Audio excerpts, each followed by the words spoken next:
সম্মানিত দিনী ভাই ও বোন, রাতে বিছানায় বসে নবীজির শিখানো একটি ছোট্ট দোয়া মাত্র 11 বার যদি পাঠ করিতে পারেন, আপনার কপাল খুলে যাবে, ভাগ্য পরিবর্তন হয়ে যাবে, জীবনের সমস্ত গুনাহখাতা ক্ষমা হয়ে যাবে, সকল অভাব অনটন দুঃখ কষ্ট পেরেশানি বিপদ আপদ বালা মুসিবত সাথে সাথে দূর হয়ে যাবে।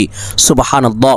আপনার ঋণের পরিমাণ যদি পাহাড় সমানও হয়ে থাকে, তবুও মহান আল্লাহ তাআলা আপনার সমস্ত ঋণ কুদরতিভাবে পরিশোধ করে দিবেন।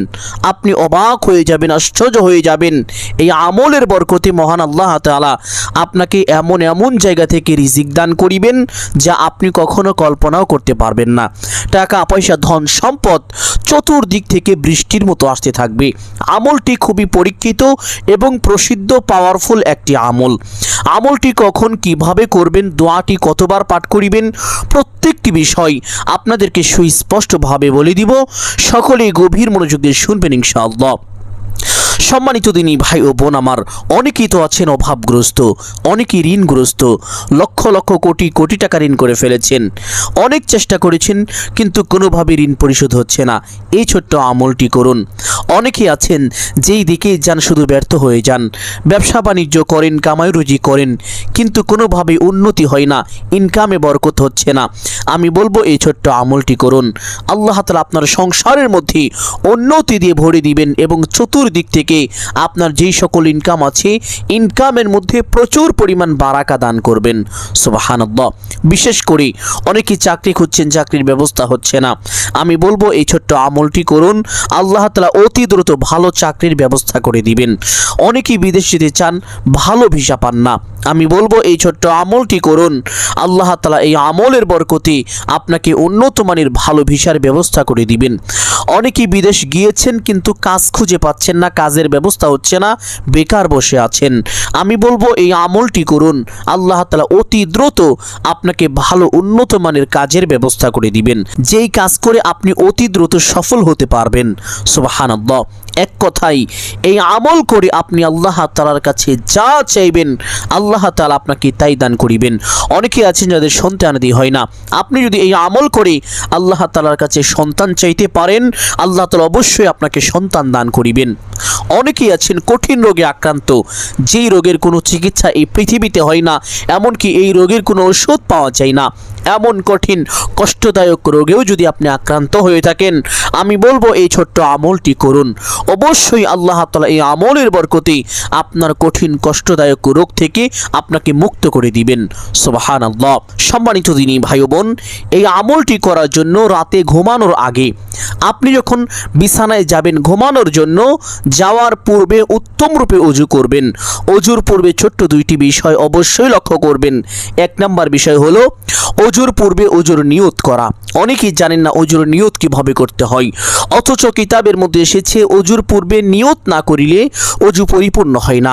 আপনার ওযু পরিপূর্ণ হওয়ার জন্য অবশ্যই ওযুর নিয়তটি এইভাবে করিবেন, আমি এখন আল্লাহ তাআলার সন্তুষ্টির জন্য ওযু করছি। এই কথাটুকু আপনি আপনার মনে মনে সংকল্পনা করিবেন বা ধারণা করিবেন, তাহলেই আপনার ওযুর নিয়ত হয়ে যাবে। অতঃপর বিসমিল্লাহির রহমানির রহিম পাঠ করে ওযু আরম্ভ করিবেন। ওযুর প্রত্যেকটি অঙ্গ প্রত্যঙ্গ গভীর মনোযোগ সহকারে ধৌত করিবেন। চুপচাপ ওযু শেষ করে আপনার ডান হাতের শাহাদাত আঙ্গুলটি আসমানের দিকে সোজা করে দিয়ে একটি ছোট্ট কালিমা অবশ্যই একবার পাঠ করিবেন। যদি ওযুর পরে এই কালিমাটি একবার পাঠ করিতে পারেন, নবীজি সাল্লাল্লাহু আলাইহি ওয়াসাল্লাম বলেছেন, মৃত্যুর পরে আল্লাহ তাআলা আপনার জন্য জান্নাতের 8টি দরজা খুলে দিবেন। আপনি জান্নাতের যে কোনো দরজা দিয়ে ইচ্ছে সেই দরজা দিয়ে সসম্মানে বিনা হিসাবে জান্নাতে প্রবেশ করতে পারবেন। আপনার জন্য কোনো বাধাই থাকবে না। সুবহানাল্লাহ। সম্মানিত দিনী ভাই ও বোন আমার, আপনি যদি চান আপনার জান্নাতে যাওয়ার পথ অতি সহজ হোক, সুগম হোক, তাহলে অবশ্যই এই ছোট্ট কালিমাটি প্রত্যেক ওযুর পরে একবার এইভাবে পাঠ করিবেন। আশহাদু আল্লা ইলাহা ইল্লাল্লাহু ওয়াহদাহু লা শারীকা লাহ ওয়া আশহাদু আন্না মুহাম্মাদান আবদুহু ওয়া রাসূলুহু। কালিমাটি পাঠ করা শেষ করে আপনি যেই ঘরের মধ্যে ঘুমাবেন সেই ঘরের মধ্যে চলে যাবেন, গিয়ে সর্বপ্রথম বিসমিল্লাহ বলে আল্লাহর নামে ঘরের দরজাটি বন্ধ করে দিবেন। অতঃপর আপনার ঘরের জানালাগুলো যদি খোলা থাকে একবার বিসমিল্লাহ বলে আল্লাহর নামে ঘরের সমস্ত জানালাগুলো বন্ধ করে দিবেন। তারপরে আপনি যেই বিছানায় ঘুমাবেন ওই বিছানাটা একটি ভালো কাপড় দিয়ে বিসমিল্লাহ বলে আল্লাহর নামে সুন্দর করে ঝাড়ু দিয়ে নেবেন, ময়লাগুলো পরিষ্কার করে নেবেন। অতঃপর সেই বিছানাটি যদি পবিত্র হয়ে থাকে তাহলে বিছানার উপরে একটি জায়নামাজ বা কাপড় বিছিয়ে সেখানে আপনি 2 রাকাত তাহাজ্জুদ নামাজ পড়বেন। আর যদি বিছানা অপবিত্র হয়ে থাকে তাহলে বিছানার পাশে যেই জায়গাটি আছে সেই জায়গার মধ্যে দাঁড়িয়ে আল্লাহর সন্তুষ্টির জন্য কমপক্ষে 2 রাকাত তাহাজ্জুদ নামাজ পড়বেন।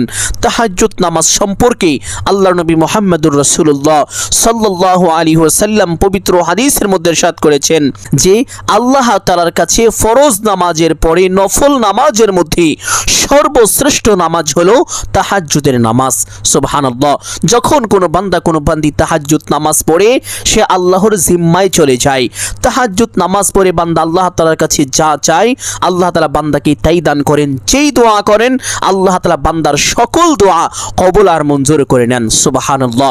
এই জন্য সম্মানিত দিনী ভাই বোন কমপক্ষে 2 রাকাত তাহাজ্জুদ নামাজ পড়ার চেষ্টা করবেন। তবে আপনার ঘর যদি অপবিত্র হয়ে থাকে অথবা নামাজ পড়ার মতো কোনো পরিবেশ না থাকে তাহলে অন্য একটি স্থানেও আপনি 2 রাকাত তাহাজ্জুদ নামাজ পড়ে আপনার বিছানায় বসে বসে আমলটি করতে পারেন। অথবা নামাজ যদি নাও পড়তে পারেন, আপনি যদি অক্ষম হয়ে থাকেন যে নামাজ পড়া আপনার জন্য সম্ভব নয়, তাহলে নামাজ না পড়েও কিন্তু এই আমলটি করতে পারেন, কোনো সমস্যা নেই। সম্মানিত দিনী ভাই বোন আমলটি করার জন্য আপনি আপনার বিছানার উপরে বসে পড়বেন, পশ্চিম দিকে মুখ দিয়ে বসে পড়বেন। বসে সর্বপ্রথম এই ছোট্ট ইস্তেগফারটি পাঠ করিবেন। নবীজি সাল্লাল্লাহু আলাইহি ওয়াসাল্লাম বলেছেন যেই ব্যক্তি দুনিয়ায় বেশি বেশি ইস্তেগফার পাঠ করে আল্লাহ তাআলা তার গুনাহ খাতা মোচন করে দেন, তার সকল অভাব অনটন যত সংকট আছে আল্লাহ তাআলা সকল সংকট দূর করে দেন এবং আল্লাহ তাআলা তাকে অকল্পনীয়ভাবে তথা এমন এমন জায়গা থেকে রিজিক দান করেন যা সে কখনো কল্পনাও করতে পারে না। সুবহানাল্লাহ। সম্মানিত দিনী ভাই বোন আপনি যদি চান আল্লাহ তাআলার পক্ষ থেকে অকল্পনীয় অভাবনীয়ভাবে রিজিক পেতে তাহলে উঠতে বসতে চলতে ফিরতে যখন সময় পাবেন ছোট্ট এই ইস্তেগফারটি বেশি বেশি পাঠ করিবেন। ইস্তেগফারটি হলো আস্তাগফিরুল্লাহ ওয়া আতুবু ইলাইহি, আস্তাগফিরুল্লাহ ওয়া আতুবু ইলাইহি। আমলের সময় কমপক্ষে 11 বার পাঠ করিবেন। ইস্তেগফারটি পাঠ করা শেষ করে একটি ছোট্ট দুরূদ পাঠ করিবেন। এই দুরূদের ব্যাপারে কিতাবের মধ্যে এসেছে এই দুরূদ হলো ধন সম্পদ লাভের দুরূদ। এই দুরূদ বেশি বেশি পাঠ করলে ধন সম্পদ বৃদ্ধি হয় এবং কেউ যদি নিয়মিত পাঠ করে তাহলে আল্লাহ তাআলা তাকে অতি দ্রুত গুপ্ত ধনের সন্ধান দান করিবেন তথা ওই ব্যক্তি আল্লাহ তাআলার পক্ষ থেকে এমন কিছু পাবে যে সে রাতারাতি ধনী হয়ে যাবে। সুবহানাল্লাহ। আপনি যদি আল্লাহ তাআলার পক্ষ থেকে গুপ্ত ধনের সন্ধান পেতে চান তাহলে উঠতে বসতে চলতে ফিরতে এই দুরূদটি মহব্বতের সাথে বেশি বেশি পাঠ করিবেন। দুরূদটি বলে দিচ্ছি, সকলেই চেষ্টা করিবেন মুখস্থ করে নেওয়ার জন্য। যদি না পারেন বাংলায় লিখে রাখুন, দেখে দেখেও আপনি দুরূদটি পাঠ করিতে পারবেন। দুরূদটি হলো আল্লাহুম্মা সাল্লি আলা মুহাম্মাদিন আবদিকা ওয়া রাসূলিকা ওয়া আলাল মুমিনিনা ওয়াল মুমিনাতি والمسلمين والمسلمات। দুরূদটি আমলের সময় কমপক্ষে 11 বার পাঠ করিবেন। আর যদি আপনি এই দুরূদটি না পারেন তাহলে ছোট্ট দুরূদ সাল্লাল্লাহু আলাইহি ওয়াসাল্লাম। নবীজি বলেছেন যেই ব্যক্তি আমি রাসূলের উপরে একবার দুরূদ পাঠ করে আল্লাহ তাআলা ওই ব্যক্তির উপরে সাথে সাথে কমপক্ষে 10টি রহমত নাজিল করেন, তার আমল নামায় কমপক্ষে 10টি নেকি দান করেন, তার জীবন থেকে কমপক্ষে 10টি গুনাহ খাতা ক্ষমা করে দেন, তার মর্যাদাকে আল্লাহ তাআলা কমপক্ষে 10 গুণ বৃদ্ধি করে দেন। সুবহানাল্লাহ। সম্মানিত দিনী ভাই ও বোন আমার, দুরূদটি পাঠ করা শেষ করে একটি ছোট্ট তাসবিহ পাঠ করিবেন। নবীজি সাল্লাল্লাহু আলাইহি ওয়াসাল্লাম পবিত্র হাদিসের মধ্যে এই তাসবিহের ব্যাপারে বলেছেন, কেউ যদি গুনাহ করতে করতে তার গুনাহের পরিমাণ সমুদ্রের ফেনা রাশিও হয়ে থাকে, আর সে যদি এই তাসবিহটা 100 বার পাঠ করে, তাহলে আল্লাহ তাআলা তার ওই সমুদ্রের ফেনা পরিমাণ গুনাহকেও ক্ষমা করে তাকে একেবারে পবিত্র নিষ্পাপ শিশু বাচ্চার মতো মাসুম বানিয়ে দিবেন। সুবহানাল্লাহ। আর সেই ছোট্ট তাসবিহটা হলো সুবহানাল্লাহি ওয়া বিহামদিহি। মোহাব্বতের সাথে হাতের আঙ্গুল দিয়ে গুনে গুনে অথবা তাসবিহ দিয়ে গুনে গুনে 100 বার এই তাসবিহটা পাঠ করিবেন। এই তাসবিহটা 100 বার পাঠ করার পরে আরেকটি বিশেষ তাসবিহ পাঠ করিবেন। এই তাসবিহের ব্যাপারে পবিত্র হাদিসের মধ্যে যেই কথা উল্লেখ আছে, শুনলে আপনার চোখ কপালে উঠে যেতে পারে, আপনি অবাক হয়ে যাবেন। পবিত্র হাদিসের মধ্যে এসেছে, গ্রাম্য একজন সাহাবী, দারিদ্র একজন ব্যক্তি আল্লাহর নবী মুহাম্মদুর রাসূলুল্লাহ সাল্লাল্লাহু আলাইহি ওয়াসাল্লামের দরবারে চলে আসলেন। এসে আরজ করলেন, ইয়া রাসূলুল্লাহ সাল্লাল্লাহু আলাইহি ওয়াসাল্লাম, দুনিয়া আমার উপর পৃষ্ঠ প্রদর্শন করেছে, দুনিয়া আমাকে ধরা দেয় না, আমি যেদিকেই যাই ব্যর্থ হয়ে যাই, আমি চরমভাবে অভাবগ্রস্ত। নবীজি সাল্লাল্লাহু আলাইহি ওয়াসাল্লাম বললেন, ও আমার সাহাবী, তুমি কি সেই তাসবিহ পারো না যেই তাসবিহ ফেরেশতা ও মাখলুকের, যার বরকতে তারা আল্লাহ তাআলার পক্ষ থেকে রিজিক পেয়ে থাকে? অতঃপর নবীজি সাল্লাল্লাহু আলাইহি ওয়াসাল্লাম ওই সাহাবীকে এই তাসবিহটা শিখিয়ে দিলেন এবং আমলের একটি নিয়ম বলে দিলেন, আর বলে দিলেন, ও আমার সাহাবী, তুমি যদি এই নিয়মে তাসবিহটা এইভাবে পাঠ করিতে পারো, দুনিয়া অপমানিত হয়ে তোমার কাছে ধরা দিবে। সুবহানাল্লাহ। সাহাবী রাদিয়াল্লাহু তাআলা আনহু বাড়িতে চলে গেলেন, গিয়ে এই তাসবিহের আমলটি করতে লাগলেন। হাদিসের মধ্যে এভাবে এসেছে, অল্প কয়েকদিনের ভিতরে আল্লাহ তাআলা তাকে এত ধন সম্পদ দান করলেন, তার সকল অভাব অনটন দূর হয়ে গিয়েছিল, তার সমস্ত ঋণ পরিশোধ হয়ে গিয়েছিল, এমনকি তার উপরে যাকাত পর্যন্ত ফরজ হয়ে গিয়েছিল। শুধু তাই নয়, হাদিসের মধ্যে এসেছে যে আল্লাহ তাআলা তাকে এমন ধারায় রিজিক দান করতেছিল, ওই সাহাবী অবাক হয়ে গেলেন, আশ্চর্য হয়ে গেলেন। নবীজির দরবারে গিয়ে অভিযোগ করলেন, ইয়া রাসূলুল্লাহ সাল্লাল্লাহু আলাইহি ওয়াসাল্লাম, আপনি আমাকে যে আমল শিখিয়েছেন, এই আমলটি আমি করেছি, এই আমলের বরকতে মহান আল্লাহ তাআলা আমাকে এমন ধারায় রিজিক দান করছেন, এই দুনিয়া কোথায় রাখবো, কোথায় জায়গা দিব, জায়গা পর্যন্ত পাচ্ছি না, টাকা পয়সা ধন সম্পদের আর অভাব নাই। সুবহানাল্লাহ। নবীজি সাল্লাল্লাহু আলাইহি ওয়াসাল্লাম বললেন, ও আমার সাহাবী, আল্লাহ তোমাকে কেনই বা দিবে না? আল্লাহ তো এই তাসবিহের বরকতে সমস্ত মাখলুককেই রিজিক দান করে থাকেন। সুবহানাল্লাহ। সম্মানিত দিনী ভাই ও বোন আমার, তাসবিহটা আপনাদেরকে বলে দিব এবং নবীজি যেই নিয়মের কথা বলেছেন এই নিয়মটিও বলে দিব। সকলেই লক্ষ্য করুন, যারা পারবেন মুখস্থ করবেন, যারা পারবেন না বাংলা লিখে রাখুন, দেখে দেখেও তাসবিহটা পাঠ করিতে পারবেন, কোনো সমস্যা নেই। সর্বপ্রথম কথা হলো, আমলের সময় তাসবিহটা 100 বার পাঠ করিবেন এবং প্রত্যেক দিন সকালে সূর্য ওঠার সময় তাসবিহটা 100 বার পাঠ করিবেন। নবীজি সাল্লাল্লাহু আলাইহি ওয়াসাল্লাম এই নিয়মে তাসবিহটা পাঠ করতে বলেছেন।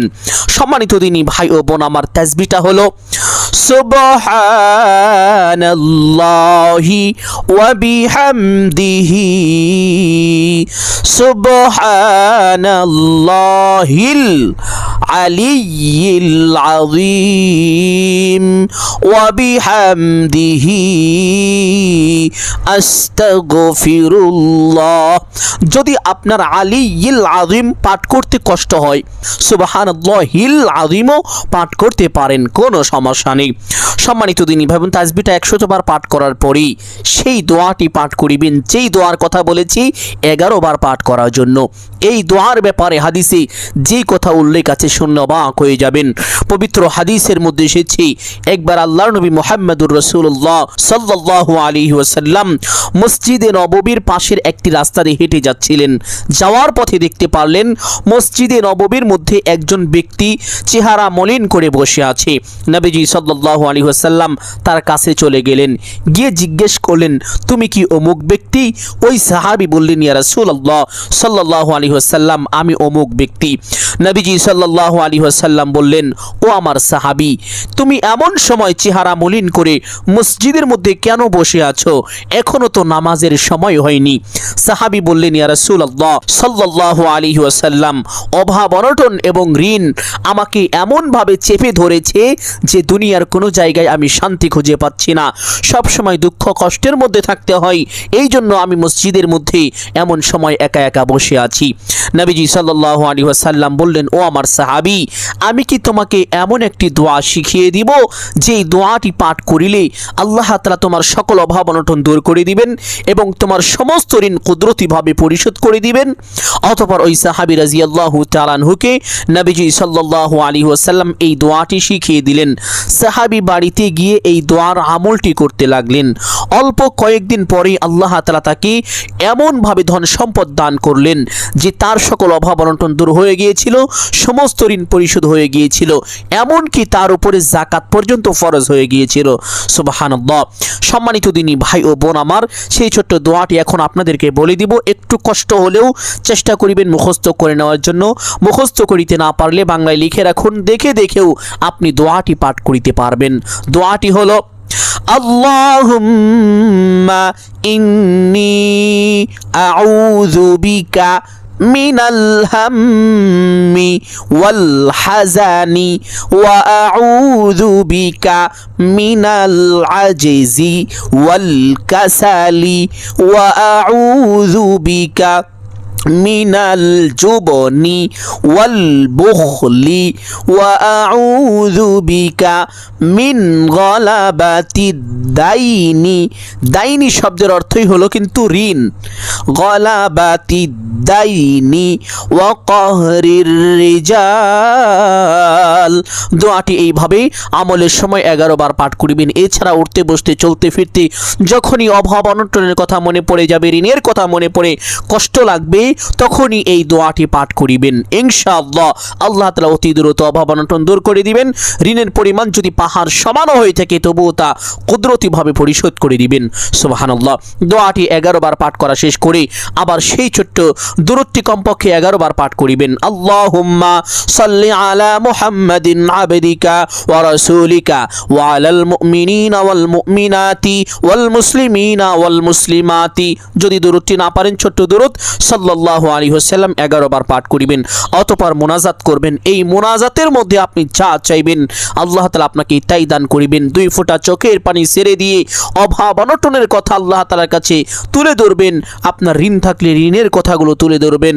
আপনি ব্যথিত হবেন, কষ্ট পাবেন, আল্লাহ তাআলা অবশ্যই আপনার দোয়া কবুল করবেন। দোয়া শেষ করে অবশ্যই একবার নবীজির উপরে যে কোনো একটি দুরূদ পাঠ করে নেবেন, তাহলে আপনার দোয়ার সাথে সাথে আল্লাহ তাআলার আরশে আযমে পৌঁছে যাবে। সুবহানাল্লাহ। সম্মানিত দিনী ভাই ও বোন আমার, আমি আশা করছি আজকের এই আমলটি আপনাদের সকলের জন্য অত্যন্ত গুরুত্বপূর্ণ এবং উপকারী ছিল। অতএব সকলকে বলবো সদকায়ে জারিয়ার উদ্দেশ্যে কমপক্ষে একটি হলেও শেয়ার করে দিবেন। যদি আলোচনাটি ভালো লাগে অবশ্যই ভিডিওতে একটি লাইক করবেন, কমেন্টে আমিন বলে দোয়ায় শরীক থাকবেন। যারা এই চ্যানেলের নতুন দর্শক রয়েছেন চেষ্টা করবেন চ্যানেলটি সাবস্ক্রাইব করে রাখার জন্য।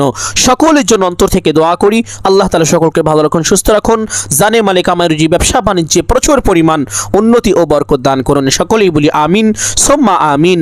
আসসালামু আলাইকুম ওয়া রাহমাতুল্লাহি ওয়া বারাকাতুহু।